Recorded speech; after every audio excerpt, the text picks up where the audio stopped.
Welcome to the Find Your Voice, Change Your Life podcast with psychologist Dr. Doreen Downing. Listen in as Doreen interviews people who felt they didn't have a voice or who suffered extreme speaking anxiety. You'll hear stories about how they struggled to speak up, what they did to find their authentic voice, and the confidence they now feel to speak up and make an impact. If you want to get started right away to find your voice, download Doreen's free 7-step guide to fearless speaking at doreen7steps.com. And now, here is Doreen. Hi, I'm Dr. Doreen Downing, and I'm a psychologist, and I host this podcast, Find Your Voice, Change Your Life.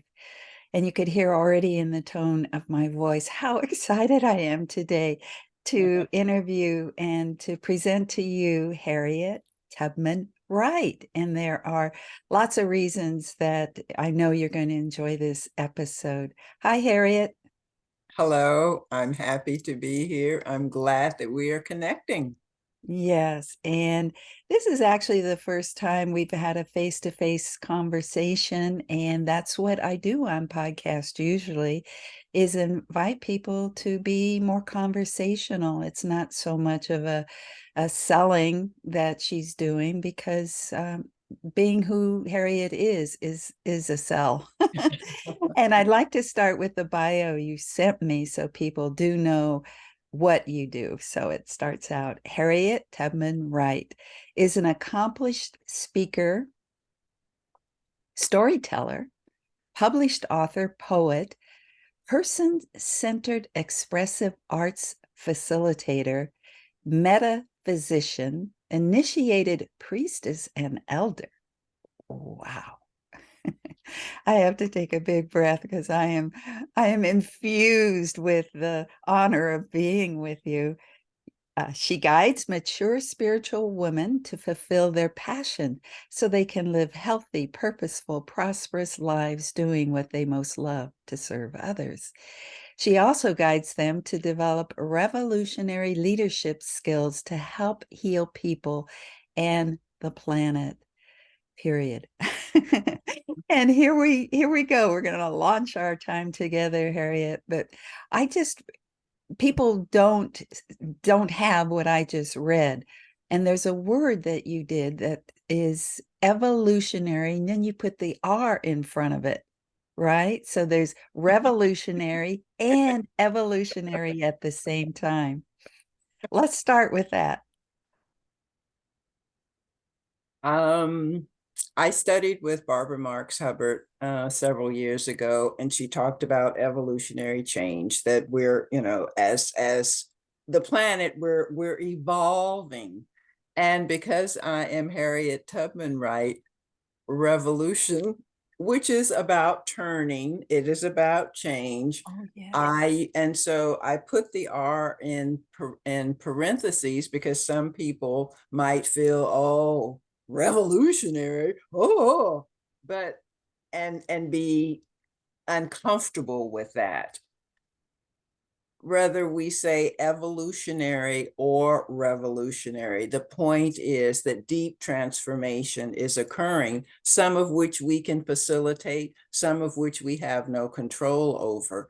However, if we choose to be part of making positive change, conscious change, transformation that uplifts, that heals, empowers, and uplifts others, and we do it together, that sounds revolutionary to me. It sure does. I'm so glad I asked you that right away. I didn't ever think about the revolving part of it in terms of change. And then, of course, evolutionary, I understand, but thank you. And then, of course, your name and the connection to one of our historical revolutionary figures. Is there a story there too? What I will say, of course, is whenever I would introduce myself, I would say Harriet, like Tubman. Otherwise, people might say, hi, Helen. Hi, Hazel. Hi, Henrietta. But they remembered if I said Tubman. And I worked for the city of Oakland for several years. And when I got ready to retire, and I retired, then I took the business name of Harriet Tubman Wright, because in my mind, I had left the plantation to Mhm. do my thing in a different context, the right resort. Oh my goodness. It's just every time I ask you a question, something new pops up, and I am so fascinated. That's a wonderful story.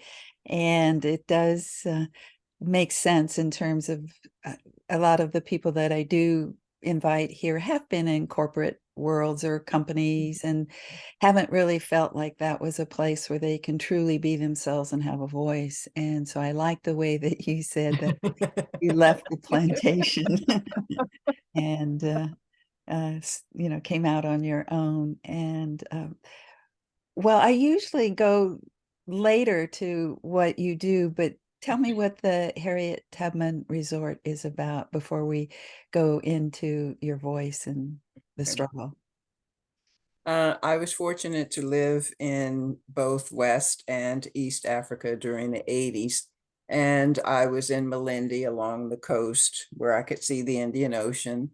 And I just said, I want to have a place called the Right Resort where women can take care and be taken care of, that any woman, whether she's typically working in the home and outside of the home. So self-care is really important. So this was my vision, this grand place where women could take care and be taken care of. And of course, and it did not evolve into a physical plant. But I decided I actually went to Southern California, and there is a healing place there. And the director said, we didn't start with what you see now. We didn't even have the money to buy this land, but the seller believed in what it was we were doing, the Optimum Health Institute. So we started volunteers, and over time, people contributed, people helped. And so it evolved to what it is now. And so she said, start with what you have. And so I started doing my programs in other people's homes. And then I started doing them in public places. So they were face-to-face programs. And it feels like so long ago because so much of what we do now is virtual. Um, but so the Right Resort started with a foundation of self-care. And then when I really realized how many women in particular were frustrated in their work environments, I started focusing on what I call soul's calling. Who were you born to be? What is it you're born to do? And working with women around what is your true purpose? What is what is your magic? What is the thing that lights you up and lights others up when you're engaged? If you go to a store and there's a saleswoman who she's there to serve you. Whether she sells anything or not, her spirit and energy is magnetizing. Mhm. And so that's how I wanted to work with women to get to that place where they are energized, motivated, and serving others from that level of energy. And as we have moved as a country, as a world, now I talk about social change. And that's where that revolutionary piece comes, because I believe that women, mature women, older women, and younger women, I call it the divine feminine and the sacred masculine, because Uh-huh. there is a role for them as well. Because I think that, and I talk about healing people and the planet, because I actually believe Mother Earth and Mother Nature will be here. The question is to what extent humanity will be here, and in what ways that we can be here in peace. Mhm.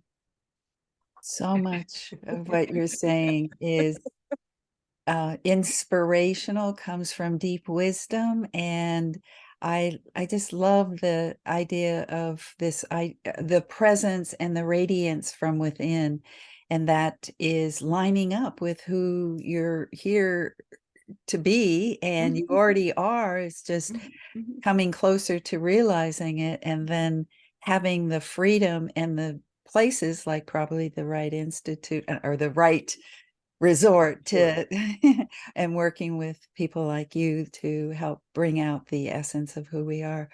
Well, I'm going to go back now to where I usually start with people, which is, my goodness, you had to have a struggle. I mean, you aren't the brilliant, beautiful woman you are when you came out. And so you have some kind of history, and you did tell me a little bit about it in the work that you sent me, but let's just go back. Go back. What you mentioned being in Africa. I'm not sure you were born there, or if you went to visit there, or if you were where, just tell us more about your early history. I was actually born in Kansas City, Missouri, and I'm the firstborn in my family.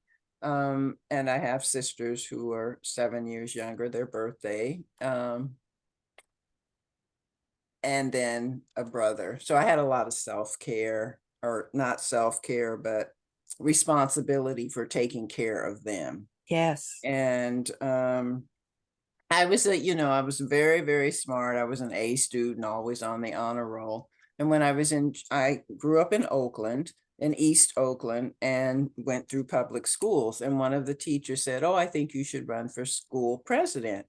And I said, "Oh, okay, I'll do that." So, I made these big posters. "Don't go wrong, vote right, Harriet Wright for president." Yes. And I was running against a a boy, because we were in the eighth grade, named Patrick Kennedy. And so I made a very serious speech about all the things that my cabinet and I were going to do to improve the school. Well, he had some of the classmates. He was already Kennedy, so he had Jacqueline and the children. And so, he had a table and he was already acting like the president. And so people laughed. I didn't laugh, but our classmates did. And so when it was time to vote, I lost by 3 votes. And I never thought that I was devastated. I lost 3 votes. And so I made this pledge. I will never try again. I will never try again. And so thereafter, and the blessing of it, because I'm a creative person, I became first violin in the 9th grade. And I always sewed my own clothes. So I was sewing my own clothes. I was fashion modeling. I was in the Modern Dance Honor Society. And I say these things to say all of my there was space now for all of my creativity to be expressed. Oh, great So, point. only Yes. in hindsight, because at that time, I'll only play it safe, instead of by the time I got to high school, "Oh, I'll run for roundtable representative, or I'll run for secretary." I wasn't going to run for, president ever again. But as I say, in hindsight, it made room for me to flourish in my creativity. And that's one of the things that I like to work with others around, because people will say, "Oh, I can't do this," or "I can't do that."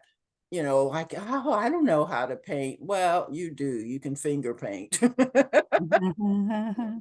Yes, I don't know how to write. What you do know how to do words together, string a sentence together. So, I mean, we have innate talents and we have cultivated talents. And if in the best of all worlds, we are sharing our talent, our skills, our gifts in service to others. Uh-huh. Well, the way you just did the transformation, I think, is really important for listeners, because I think so many people get stuck in the experience of having been let down or somehow made some kind of decision that I'll never do that again. That hurts. That's Mhm, painful. I'm staying mhm, away from that. mhm, And what you showed us was how to take something and look at what else was created or what else was possible because you didn't take that one path. mhm, mhm. But I also want to point to that moment, which was and when you described it, people couldn't see it, but when I watched you do it, it was kind of like a shrinking when you did that. You kind of pulled yourself in. I'll never do that again. And that's the voice. That's the taking the voice and making it really small. Right. And that's what you and I are so good at, is listening to that small voice Mm. inside of people that got, for some reason, and your reason happened to be something pretty public where you went way out there to be seen and heard, and then was pretty much rejected, and there you go.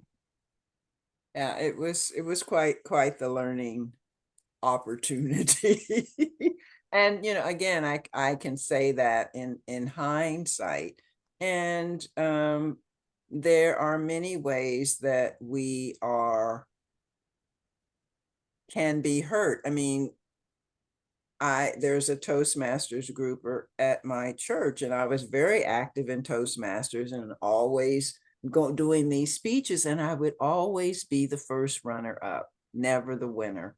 And I would get off the stage and people would say, you had the best speech. You should be the winner. And, at a certain point I said, this is what this is the way it is in this country. And I am not going to get my feelings hurt about it. I'm just going to be serving. I'm going to do the right resort and keep focusing on supporting people in their own creativity or their own gifts and skills, because that's what it's about. Mhm. So Yeah. Yeah, I did Toastmasters too, and I won those contests. However, Harriet, I did not feel like I truly found my voice in those settings, because it Mhm, was much more about performance and mhm, mhm, techniques. mhm, And mhm, instead, I did more of the work that you're talking about, the inner work to mhm. find yourself, your strength, your creative, uh, what is possible for you, more that's possible.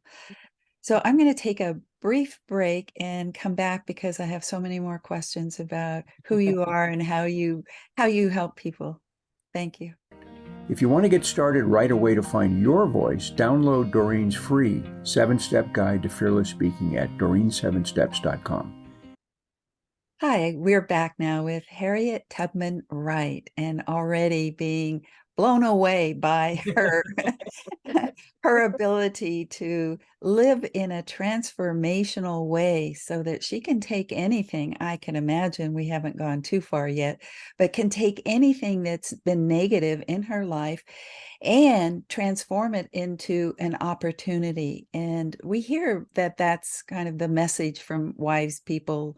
It's not just make lemonade out of lemons, but it's truly possible. So welcome. We're back with you, Harriet, and I'd like to ask some more questions about the difficulty. I'd like to, because that's what people are listening to first, is they want to relate to how difficult it's been for others who are now pretty successful, because that's what, any other stories you have about facing difficult moments around finding your voice, being able to express yourself, your truth.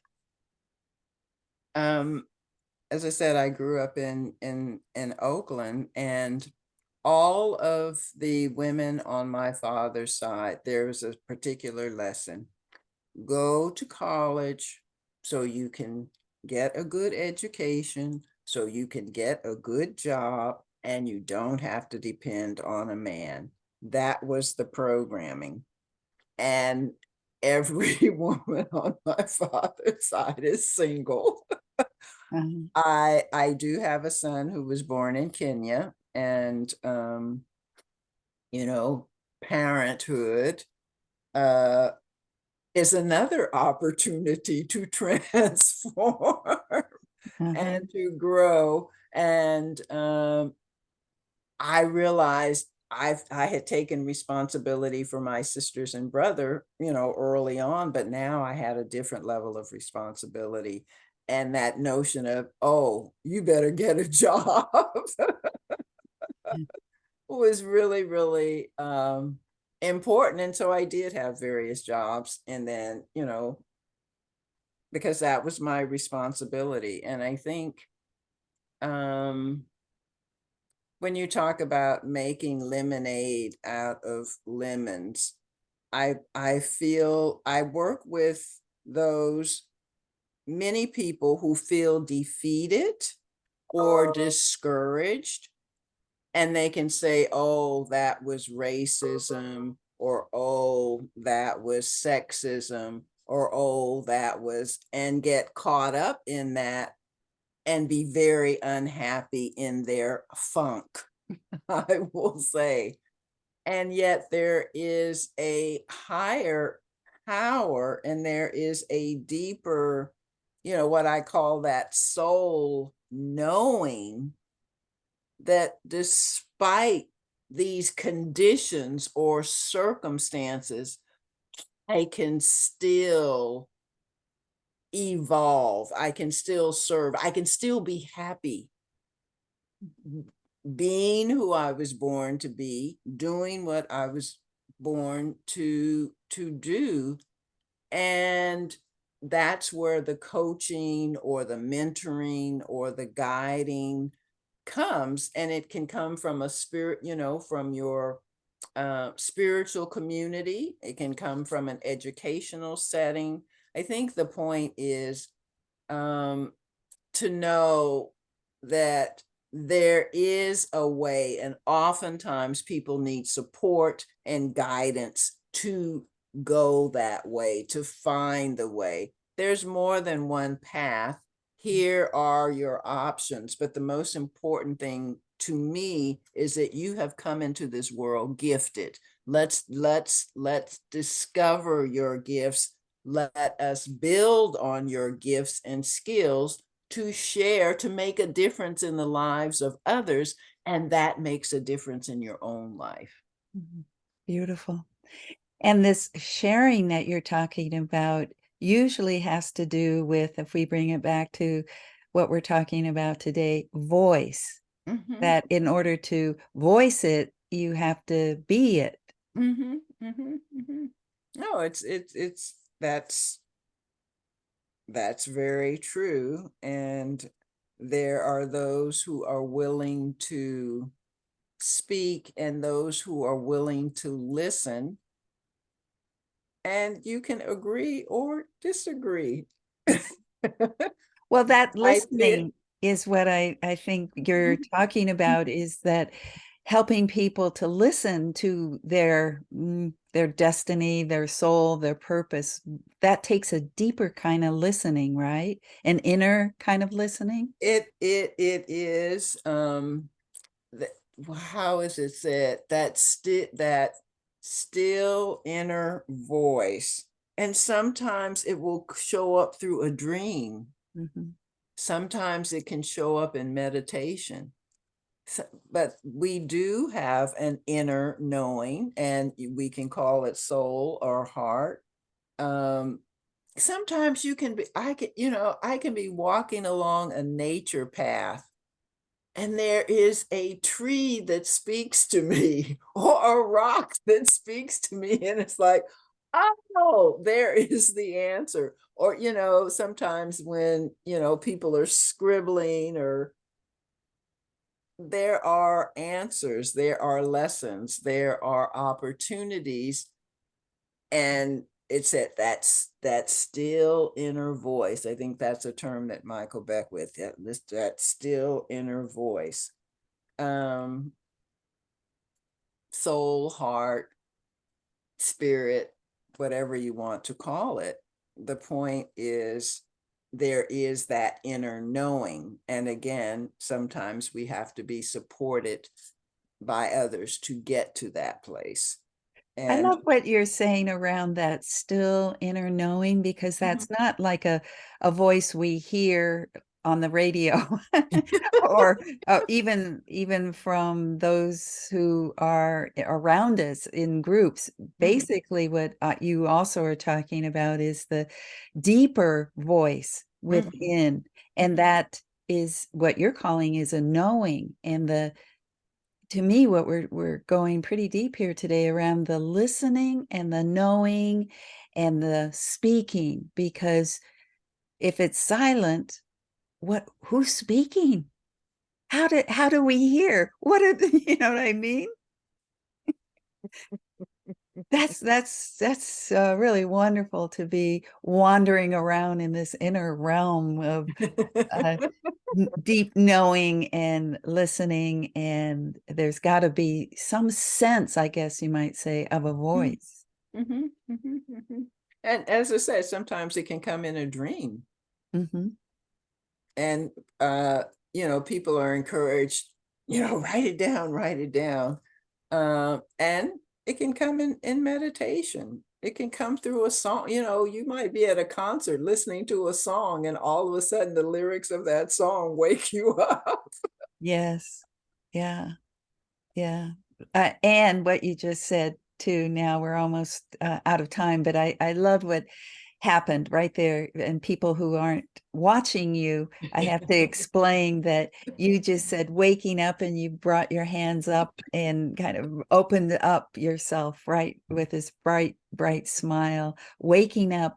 Well, that's what you do. You help wake up people. So in terms of how people can find you, say some more about that. And I think you might have something you can offer us today. Thank you. I do have something I'd like to share, and as a gift, and it's called 5 Essential Tools to Lead the Revolution Toward Love, Light, and Liberation, a spiritual guide for change makers. And it really is, it's a journey. It's a journey we get to take, and a journey with the tools of self-care, tools of soul care, that who are we born to be, the gift of sacred ritual. And, brushing our teeth is a ritual, but prayer might be considered sacred ritual. Yeah. So, or, altars. I used to be very involved with creating altars. And so sacred ritual, and also this person-centered expressive arts. And it's a philosophy that we have the tools for healing. If we could draw a painting, we could sing a song, we could do a movement, and all of those things mean something. And a person-centered understands that we have the answers within, and going to facilitate getting to those answers. And then the last part of it is guidance. But it is a journey that you can take. You take it within your business, within your organization, within your community. I mean, it applies to all of those areas. And it's actually kind of fun. I think that it's fun, but it is going deeper. You're reading, this, and you're taking this journey. It's a journey in consciousness that hopefully leads to some revelation, some understanding, some inspiration, and a willingness to say, hey, I want to take the next steps. I want to take the next steps, and I want to take it with a mentor, a coach, a guide. I like the term, I call myself your guide to be fulfilled and free. But when you go on a trip, you usually have a guide. Mm-hmm. Usually, not all the time, but and for some, it's like, oh, okay, spirit is my guide, or this person who has this uniform on is my guide. But oftentimes that's the support that one needs to take the next steps and get to the destination, or beyond the destination, or a different destination. Actualization is what you're talking about, or self-realization. Lots of words there. And I just heard something, you said revelation, and I just thought the way you've done evolution and the R, it felt like, well, there's elevate, and revelation might have something to do with elevate. So lots of ways to play with words. Thank you, Harriet. You've offered us lots of wisdom today, and I feel blessed by your presence. Thank you so much. Thank you. It has been my pleasure. And I really appreciate the opportunity to get to know you better and to get to know those who choose to be a part of transformation here and now. Yeah, the evolution that we are all part of, and the continuing of the revolution of life. Thank you. Thank you for being with us today for this episode of Find Your Voice, Change Your Life. Each person during interviews shares what has helped them find their voice. You can learn from these guests and find your voice so you can be confident to speak up and speak out. And remember to download Doreen's free 7-step guide to fearless speaking at doreen7steps.com. We hope you enjoyed the show and will return next time. Until then, goodbye for now.